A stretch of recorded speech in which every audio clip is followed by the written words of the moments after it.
Hi, this is Elena with Black Sheep 303 Create, and my project today is a Halloween card using the Gina K Designs Autumn Wreath Builder stamp set that came out recently that coordinates with the Wreath Builder kit. So you'll need the set of stencils for the Wreath Builder kit. So one is 3¼ inches square and the other is 4 inches square for the paper, which is what this piece of paper is. So I'm using the 4" by 4" stencil. And you fit the paper into the opening, and I'm using the square opening for this card. I'm not going to actually use the diamond shape at all. Now here's the stamp set, super cute. And I'm going to be using the pumpkin straight up on both sides. So I'm kind of eyeballing where I have it positioned so I can try to get it in the same place on the other side. So I have it 3/4 inch in from the side and 2 inches down to try to sort of center it on each side. And I'm only going to use 2, but normally you would flip the paper over and stamp it again, but I want my pumpkins to be right side up on both edges, so I'm going to have to reposition them, the second stamp, trying to get it in about the same spot so that they're equal. I don't quite succeed, but it's pretty close. Not too bad. And I am stamping this in Tangerine Twist Gina K Designs ink. So all the ink I'm using is Gina K Designs today. And now I am going to take this large flower and I'm going to stamp this in the top middle. And I'm using Wild Lilac ink. So this is a little bit more of the traditional way you use the Wreath Builder. I'm going to stamp it on the top, and then I'm going to flip the piece of paper around 180 degrees, and we're going to stamp it again. So you get the flower in pretty much the exact same position on both the top and the bottom. And then I'm going to use the small flower, and I'm going to stamp it in Perfect Plum ink. And again, I'll be using this a little more in the traditional manner with the Wreath Builder. So I'll again flip the paper 180 degrees since I'm only stamping these twice rather than 4 times. And you'll see it's going to go in a slightly different position below the other pumpkin. So they are opposite each other. And that's normally what happens when you flip the wreath around. But they are pretty much equally spaced. Now this branch, I'm going to use this Wreath Builder in a little more traditional sense. So I'm stamping this with slate ink. And I'm going to turn it 90 degrees now, rather than 180, and stamp it again. And then I'll turn it 90 degrees again, the paper, and stamp it again. And guess what? I'm going to turn the paper 90 degrees yet again, and stamp it one more time. And that's the more traditional way that you use this kit. And you can see how it kind of starts to build the shape of a wreath in a circle around the paper. Now this leaf shape is actually going to wind up being covered up completely, but I really liked the way I inked it and stamped it, and so I wanted to share it with you, even though you're not going to actually see this on the end of the card. But I base coated it in Wild Dandelion ink, and then I sort of spotted around on it with red hot ink, and that's how I got that cool like yellow orange fall color looking leaf that I stamped there 4 times as I turned the paper around. This leaf, unfortunately, I lost a lot of the footage of it, and I stamped this in grass green, and I did have to move that one around rather than just turning the paper because of the way the pumpkins were positioned. So that was the one time where the Wreath Builder did not really work because the pumpkins were both positioned upright. So I did have to sort of reposition that stamp once to get it around the pumpkins correctly. Now you can see the little yellow flower. I just turned the paper 4 more times. And then this branch I'm going to stamp in Moonlit Fog ink, and that one I'm only stamping twice, so on the top and the bottom. So you can see my color palette is kind of traditional Halloween. It's purple, orange, yellow, blacks and grays, and a little bit of green here and there. And the acorn I'm now stamping in dark chocolate. And I will color the acorn in, which helps a lot. And you can see I did have to reposition the acorn a little bit for the pumpkin area. So I stamped it twice around the purple flowers, and then I had to move it a little bit and stamp it by the pumpkins.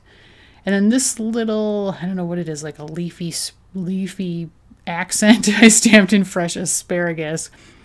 and just turn the paper 4 times in the normal way.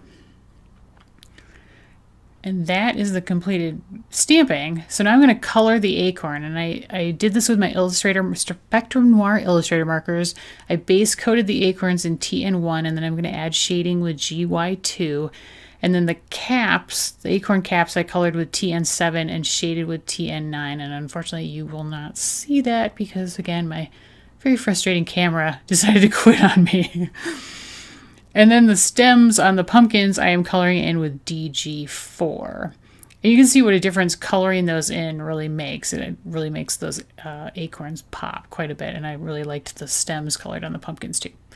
Now to turn this into a Halloween card, I'm drawing a little jack-o'-lantern face on each pumpkin. And I'm doing this with my black glaze pen. Now the black glaze pen is not super precise, but I liked the shiny look that it gave the faces. But you could just color this with a general black marker, and even a thin one would probably be better than my glaze pen because it was a little bit messy. And now I'm going to just add a bunch of little accents here with some tonic Nuvo drops, as well as some googly eyes. So these are some sticky back googly eyes that I'm going to add to those purple flowers. So I'm just peeling off the backing and then pressing them in place, so that those flowers look, I don't know, more like monsters, maybe? That's kind of what I was going for.